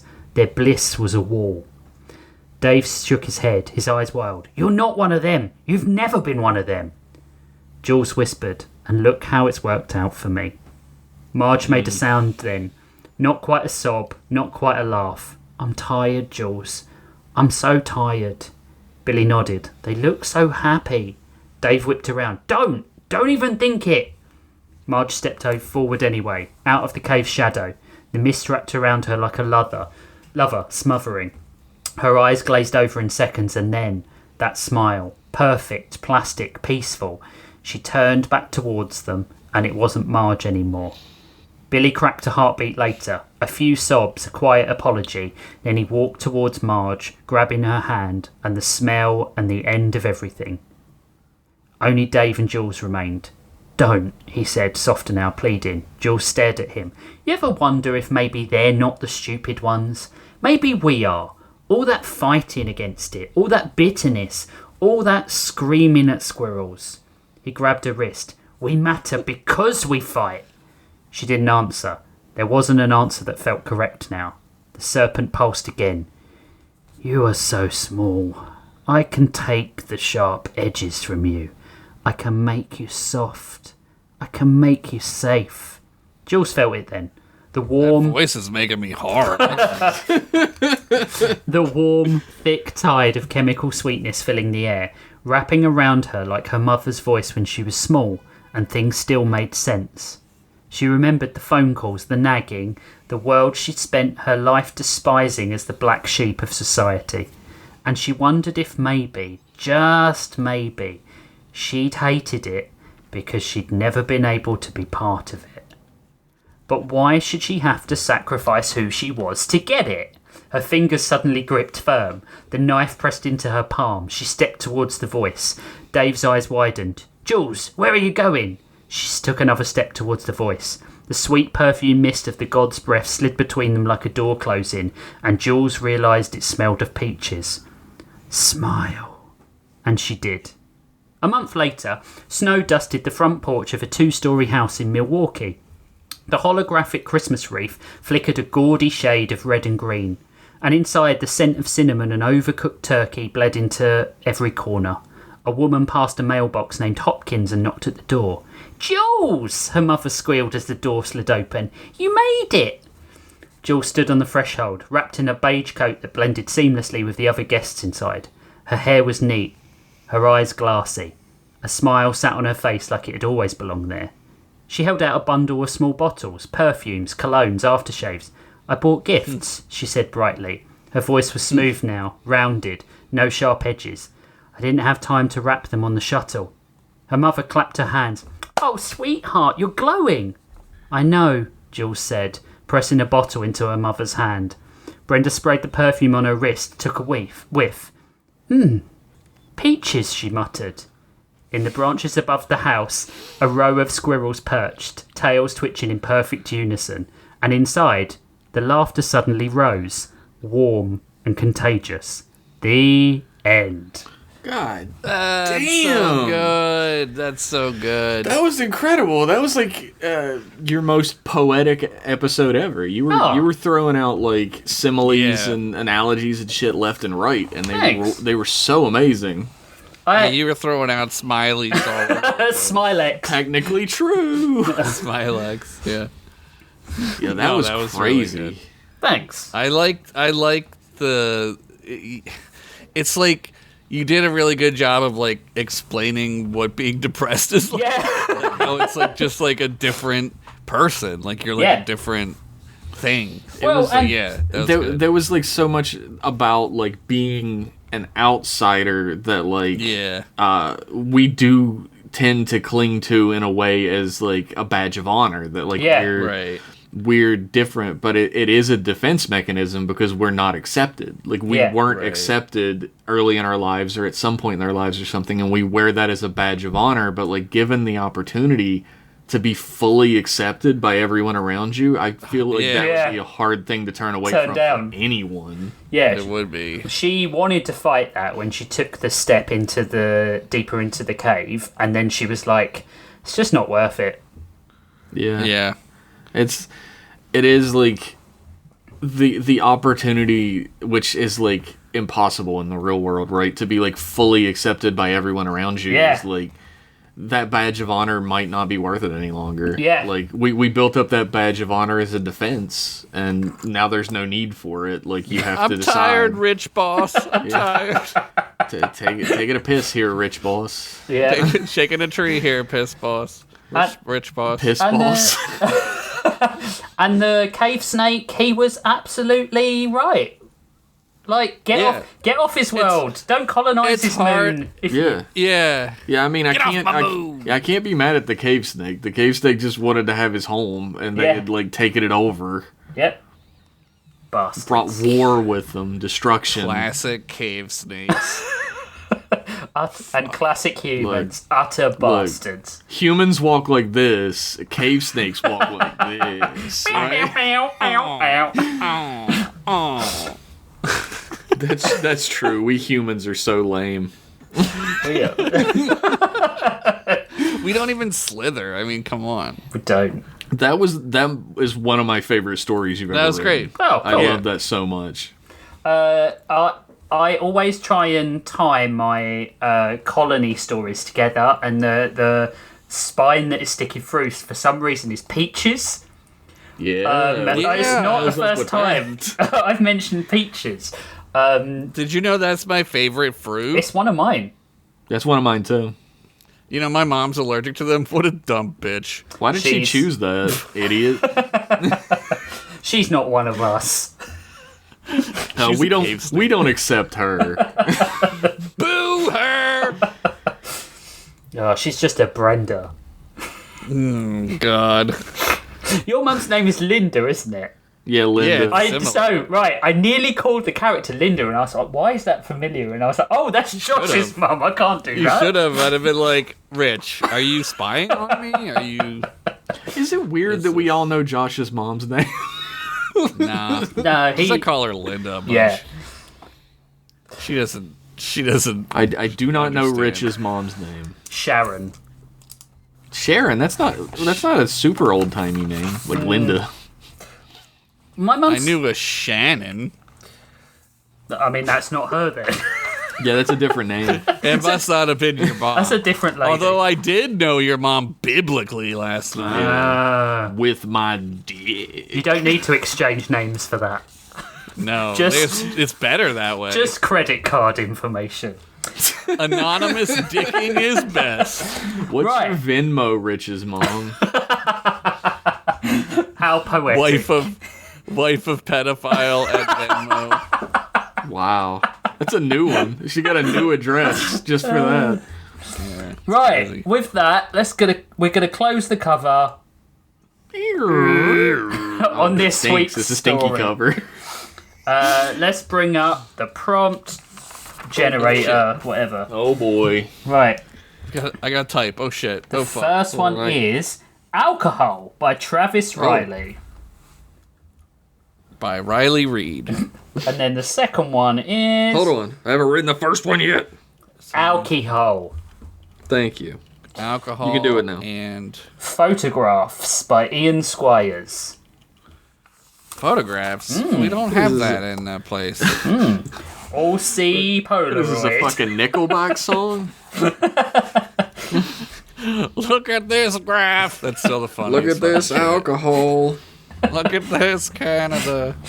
Okay, right. If you want to find out anything more about the show, you need to head over to storylords.page or storylord.card.co. That's card with 2 R's. If you want to support the show, if you want to suggest prompts, if you want to join the Discord, if you want to get access to our sidecasts, then you need to head over to patreon.com/storylords, and for as little as $5 a month, you can support us there. It really helps. You get a ton of shit for that. You do get a ton of shit. You get a sidecast, free sidecast every month for your $5. You get 2 if you head up to $10. And then there's plenty of rewards on there. You can check them out. I'm not doing any fucking work for you. Wow. A new I don't believe that's called advertising, but all right. a new sidecast came out this week. It is a really fun one where I open random boxes of pins and try not to geek out too hard because I've got some good ones. Jeff and I get hype. Yeah, we were like screaming, and Rich was like, "This is nice. I like this. I am enjoying this. I am quite This is, pleased." this could have gone worse, and it did not. The Transformers ones were not so good, but although they're still good pins, right? But the X-Men ones were glitter very pins good. because Yeah. he's like. Apparently, I don't know glitter what his problem is. pins suck dick because they just fall apart on you. Well, only that one, only the Bumblebee one. The others are fine. As soon as I said I wanted it, it just started shriveling Started to death. cursing. To try It and was get like, away I'd from it. rather be dead. But I do have a spare Bumblebee fair. for you. I do have a spare Bumblebee for you, so that's fine. I appreciate that. Yeah, I've got but the that was. patrons list open if you want me to do some shout-outs. Oh, you can do some shout-outs. Yeah, that'd be great. Sure. As always, we have to thank the lords of all patrons at the Lordly Lord of Lords tier. Oh yeah. We got Squid Ludwig. Here we are, born to be kings. Hey. We got Steven.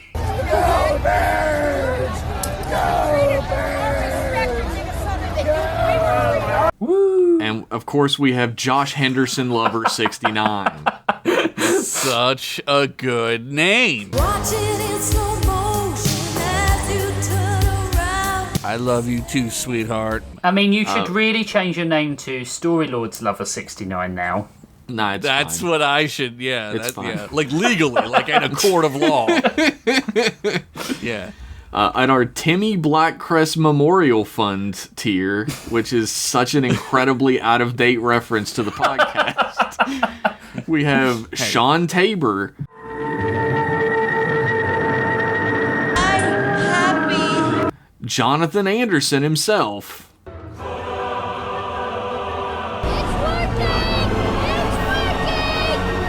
Nice. and the, of course, the lore master Malinite. Woo!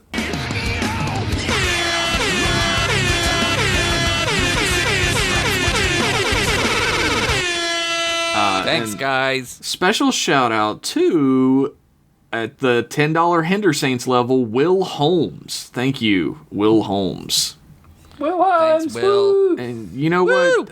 Another shout out to Witch Knight Ren. Oh, I like Witch Knight Ren. That's a cool name. Yeah, thank you so much for your support. We appreciate you folks so much. The show would continue, but would be way worse if we didn't make money. Somehow it would be. We'd worse. find a way. Yeah. Oh, we always do. High five! Yeah, yeah. Go Story Lord. Go Team Story Lords!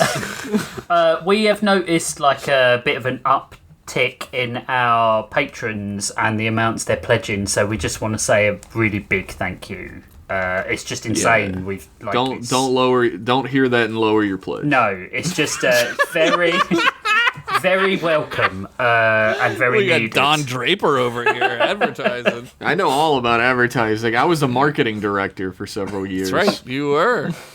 And Was the company's basketball team. Was I a good one? Yes. That's a mystery. You must have been because they fired you. That's how that works. They shut down the whole department, so I must have been they didn't need advertising anymore when I was done. Oh, you must have been great then. Yeah. You were like, it was like Coke. It just it advertises itself. Yeah. The best I set it ever. up in such a way they didn't even need an entire advertising department anymore. Wow. The genius behind Crystal Pepsi, Jeff Pennington. Yeah, I named it after my wife. Pepsi? You're married?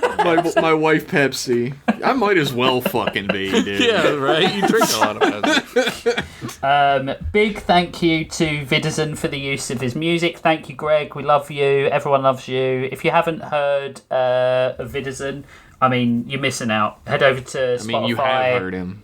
I mean, yeah, you listen definitely to him listen to in this episode. Unless you see the break and you instantly skip forward 30 seconds, don't do that. Listen to those ad breaks; they are beautiful. Don't do that. Don't you fucking dare. Don't touch that dial. But you can find out about Greg at vidazen.card.co. You can find him and his band Santosia on Spotify, Bandcamp, anywhere you find good music. I believe in the new year, Vidazen is doing, or maybe even like towards the end of the year, Santosha is going to start doing some show dates again. So when I get those from him, I'm going to like hit him up. I'll tell you here on the show a little bit ahead of time so you can maybe make the trip. Yeah, I will find depending it. on where they're going, Tricky. where they're playing. Yeah, who knows? Thank you, as always, to all our listeners. We will see you next week for alcohol and photographs. Try not to drink too much. Bye! Bye-bye. I don't drink too much. I don't drink a lot. Show's over. Bye!